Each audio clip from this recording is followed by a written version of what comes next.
I learned that things aren't only crazy in New York, they seem to be crazy around the country, and everyone has their own unique issues.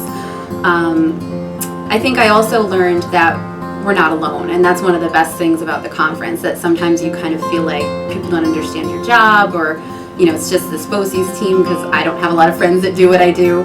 And it was great to know there's a network of professionals around the country. So to come back knowing that, having contact information with people you might have met or networked with, exchanged business cards, that's a huge resource. It also made me realize really how well we can manage to do our jobs with basically a lot of one-person shops, when you see how so many other people have these great, amazing teams with seemingly unlimited funds, and we seem to hold our own and be able to do just as much, if not more, and sometimes better than they can. My largest takeaway from the conference was how important it was to mobilize your teachers.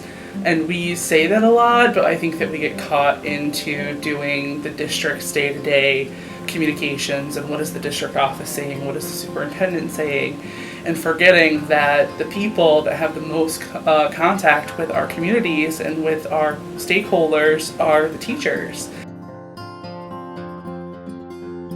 Mainly the team building, because I think it's so important to have people on the team that you feel comfortable calling and asking for advice, and just having that support and not feeling so alone in our districts. That to me was the biggest benefit. But then also just to get inspired and to go and see that we're part of a national bigger picture, we're all kind of working towards the same goal, and that's just inspiring in itself. There's no way that you can leave NSPRA and not be inspired to come home and do better work. On this BOCES team, we have people who just started, we have people who have been here for 20 or 30 years. It doesn't matter what district you're in, how long you've been here.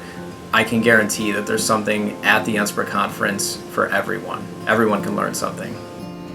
You will come back with an awful lot of ideas. You will come back with some great stories, some new friends, and it's a great bonding experience with your fellow team members.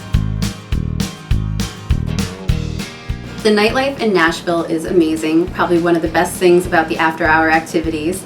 I went out one night and found this awesome piano bar. It was actually dueling pianos, and they were out of this world. They could play any song you could ever think of. As we were walking into the piano bar, Amy was being escorted out because she wouldn't stop requesting Who Let the Dogs Out. They played all of my favorite songs, and I loved it. Well, Melissa was tasked with presenting, and in an effort to make herself look better compared to the other presenters, she would just go to random sessions and just heckle the presenters.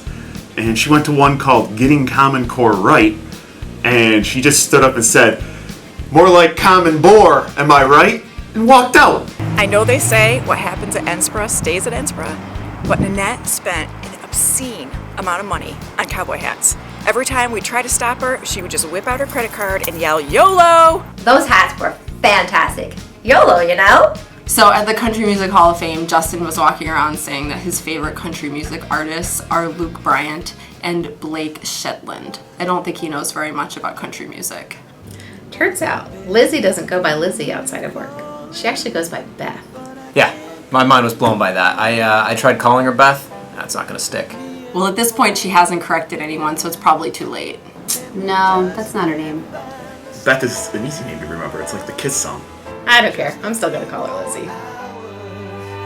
And I'll be right home.